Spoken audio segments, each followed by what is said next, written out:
In the shadowed halls of Madrid's royal palace, a king lay dead, his corpse concealing a secret so grotesque it defied the chronicles of history. Ferdinand VII, monarch of a crumbling Spain, was no stranger to infamy, his reign a tapestry of treachery and tyranny. Yet, beneath the silken sheets that draped his lifeless form, there lurked a truth more scandalous than his cruelties, an anatomical anomaly that twisted his pride into shame and his desires into despair. This was no mere quirk of nature, but a deformity that shaped a reign, tormented queens, and unraveled an empire. Hidden from the annals, whispered only in the darkest corners of the court, this secret held the key to a monarch's madness. A tale, long shrouded in silence, now stirs, demanding its grim revelation. In the autumn of 1834, the air in Madrid's royal palace hung heavy with the weight of a fallen king.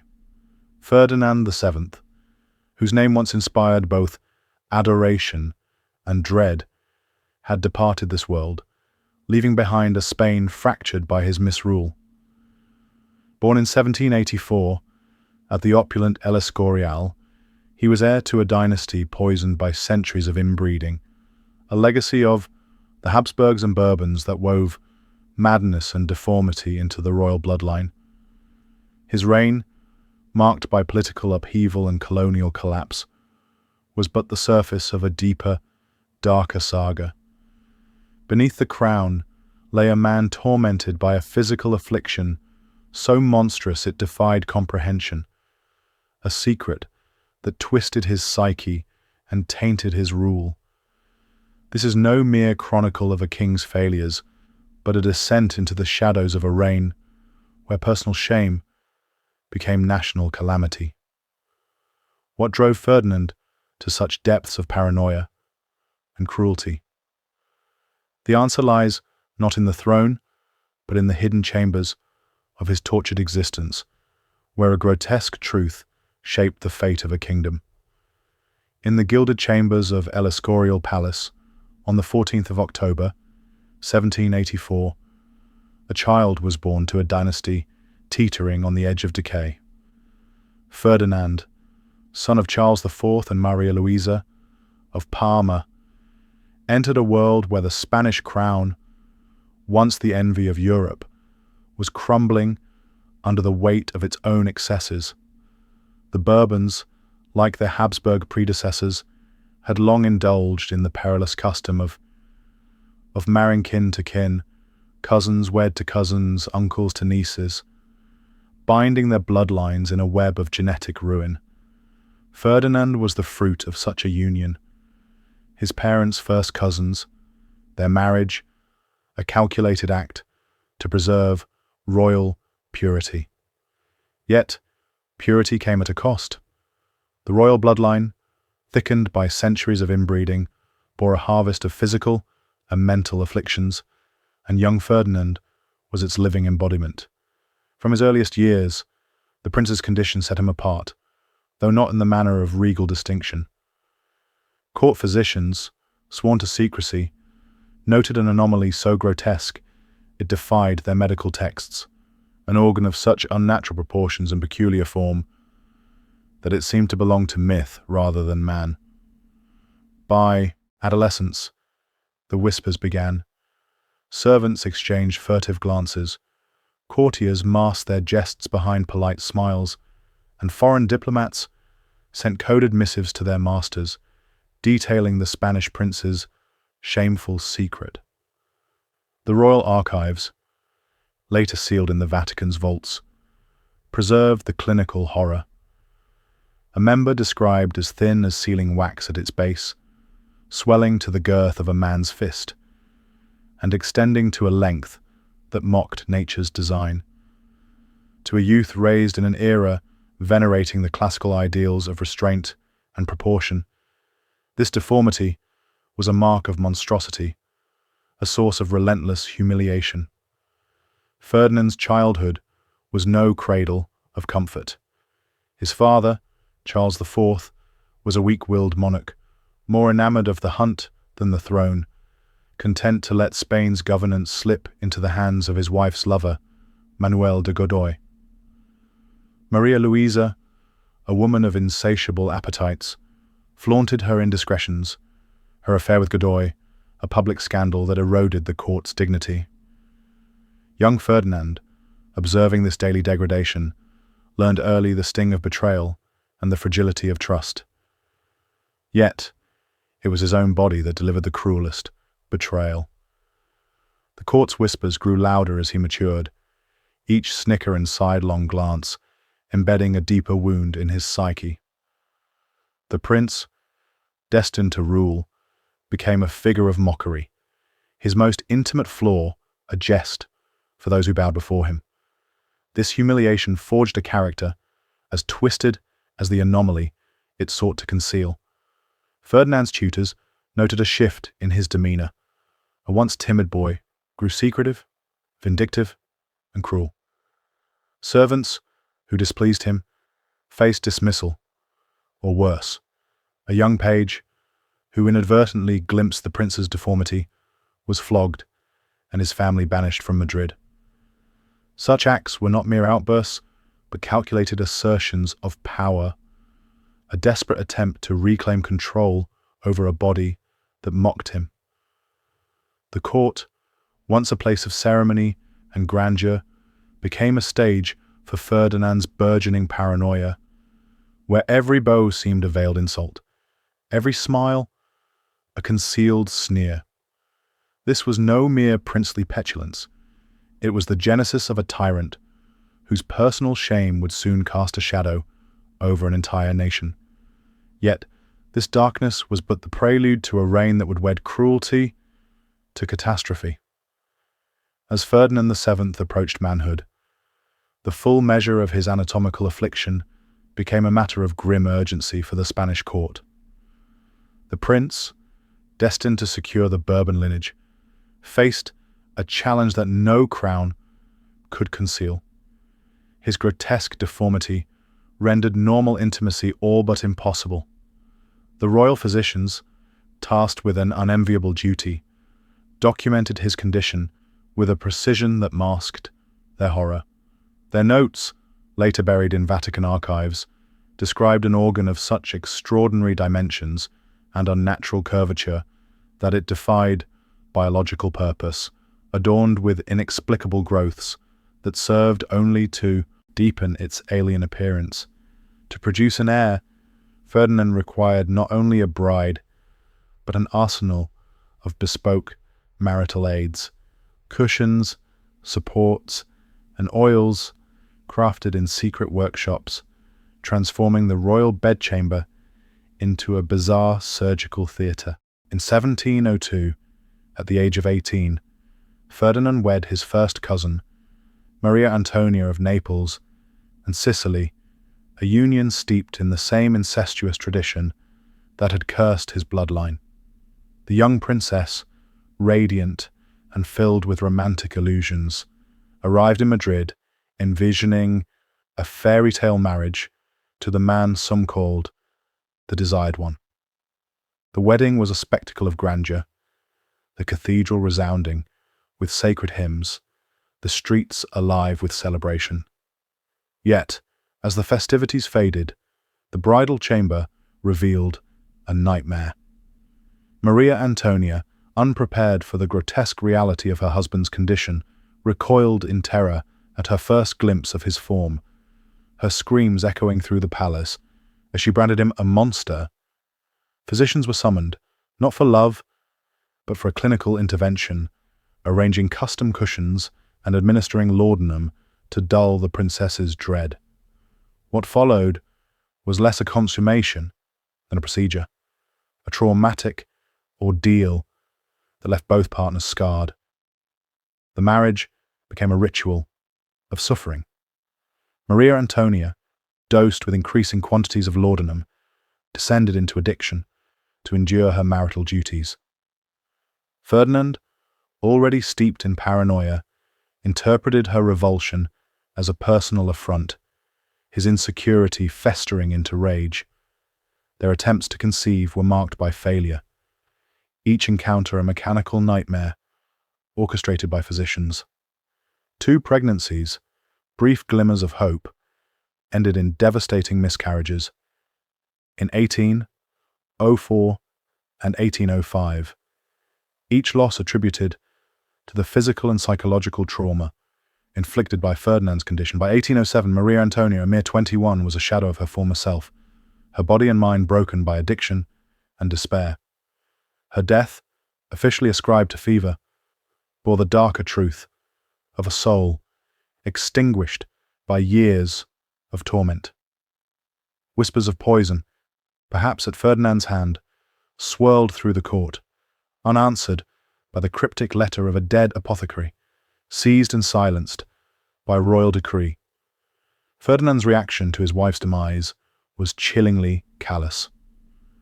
While public mourning cloaked his actions, private inquiries for a new bride began within weeks, his desperation for an heir undimmed by grief. The court physicians, meanwhile, labored to refine their grotesque craft, devising ever more elaborate devices to mitigate the physical toll on future queens. This first marriage, a crucible of pain and failure, set a grim precedent for the horrors to come as Ferdinand's personal dysfunction began to weave itself into the fabric of Spain's decline. Yet, the true depth of his cruelty was only beginning to surface, a shadow poised to engulf the kingdom. When Ferdinand VII reclaimed the Spanish throne in 1814, the streets of Madrid erupted in a fervor of misplaced hope. Crowds cast flowers at his carriage, hailing the return of their desired one after 6 years of Napoleonic captivity. Yet, the king who emerged from exile was no savior. His mind, warped by years of humiliation and obsession, turned Spain's restoration into a decade of darkness, known to history as the ominous decade. Ferdinand's preoccupation with his anatomical affliction consumed him, diverting his attention from governance to the desperate pursuit of an heir. The royal bedchamber, a grotesque laboratory of medical contraptions, became the true seat of his rule, where Spain's fate was tethered to the king's futile quest for progeny. His second and third marriages, to Maria Isabel of Portugal in 1816 and Maria Josefa of Saxony in 1819, were marred by the same horrors that had destroyed Maria Antonia. Maria Isabel, a naive princess of 19, faced a wedding night so traumatic that her screams echoed through the palace, her health crumbling under the weight of Ferdinand's demands. She died in 1818, broken by psychological torment. Maria Josefa, approaching her duties with clinical resolve, fared little better. Her brief pregnancy, in 1829, ended in a tragic premature birth, her death following weeks later from infection and despair. Each failure deepened Ferdinand's paranoia, convincing him that his wife's revulsion or secret treachery thwarted his lineage.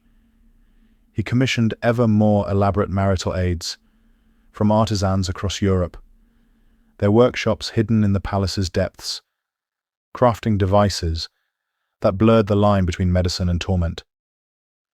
Politically, Ferdinand's reign was a catastrophe. His obsession with his condition left Spain's crumbling empire neglected. The American colonies, seizing on his perceived impotence, declared independence, their propaganda painting him as a tyrant, unmanned in body and rule. Ferdinand responded with brutal purges, reviving the Inquisition to silence whispers of his shame. Courtiers lived in fear.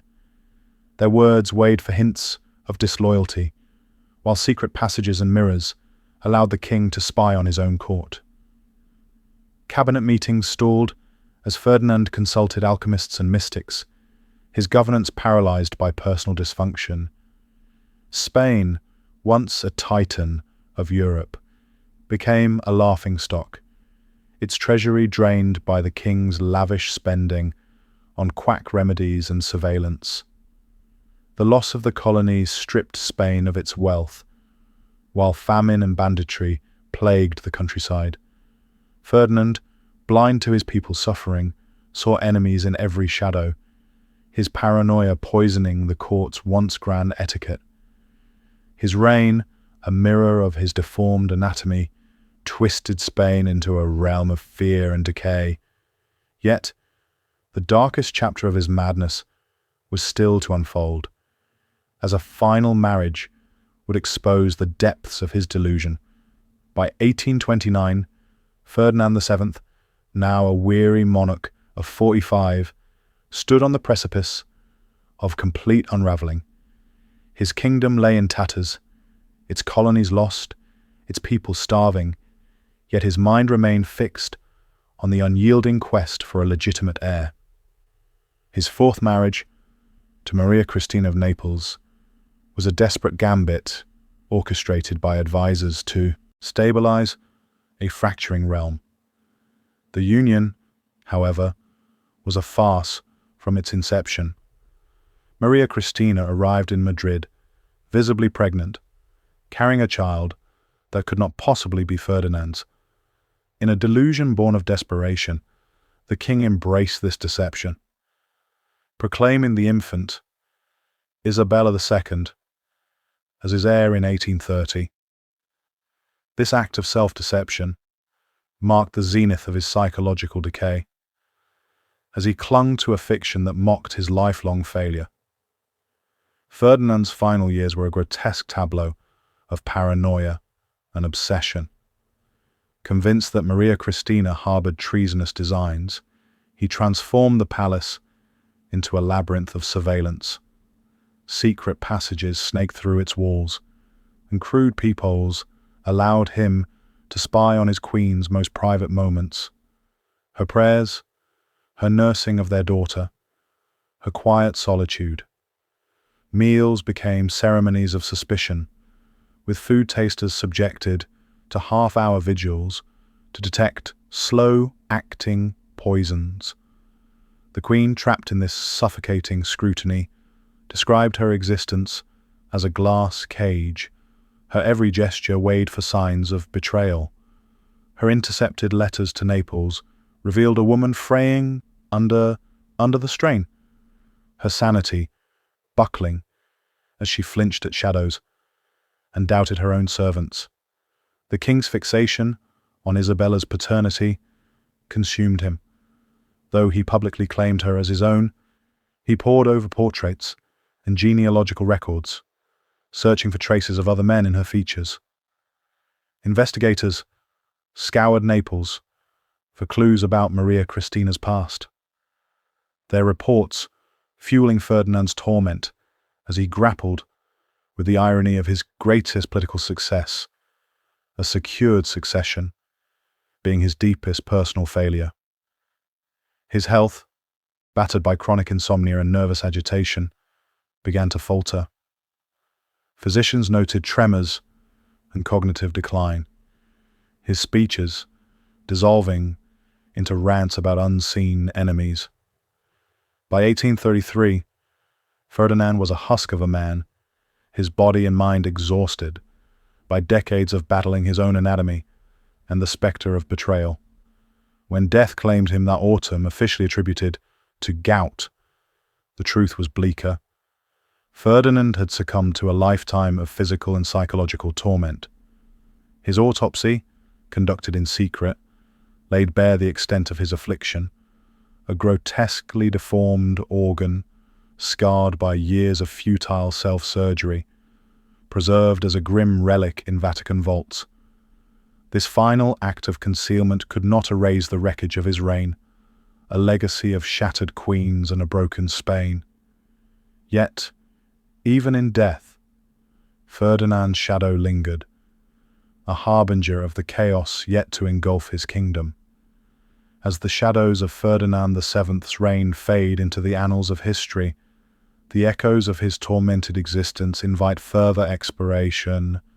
Those drawn to the hidden truths of the past where shame and power intertwine are encouraged to engage with this narrative. A simple gesture of support, liking this account or subscribing to the channel, ensures that such forgotten stories continue to surface. Sharing thoughts in the comments below, perhaps noting the corner of the world from which this tale is heard, forges a connection across time, uniting the curious in their pursuit of history's darker corners. Ferdinand VII's life, a grotesque tapestry of physical affliction and psychological ruin, stands as a cautionary monument to the perils of absolute power wedded to personal dysfunction. His reign, marred by paranoia and cruelty, transformed Spain from an imperial titan into a fractured realm, its people and queens paying the price for a king ensnared by his own body. The secret of his anatomical anomaly, sealed in Vatican vaults, serves not merely as a curiosity, but as a grim emblem of a monarchy undone by its own excesses. 3 queens, broken by trauma, and a daughter of questionable lineage inherited a kingdom scarred by his obsessions. The Spanish Empire, once a beacon of global might, withered under a ruler whose private shame metastasized into public catastrophe. This tale reveals a broader truth. Power, unchecked, amplifies the flaws of those who wield it, and a monarch's personal torments can ripple through history, leaving devastation in their wake. Ferdinand's story is not one of triumph or redemption, but of a man and a nation consumed by the weight of a cursed bloodline. As the physician in 1834 sealed the king's grim legacy, he must have pondered the irony. A reign defined by a desperate quest for immortality had birthed only ruin. Spain, like its fallen king, would struggle for generations to mend the wounds of a monarch whose most intimate failure became his most enduring legacy. In the silence of those final moments, the palace seemed to whisper a mournful truth. Some secrets, too grotesque for history's pages, are destined to haunt the ages.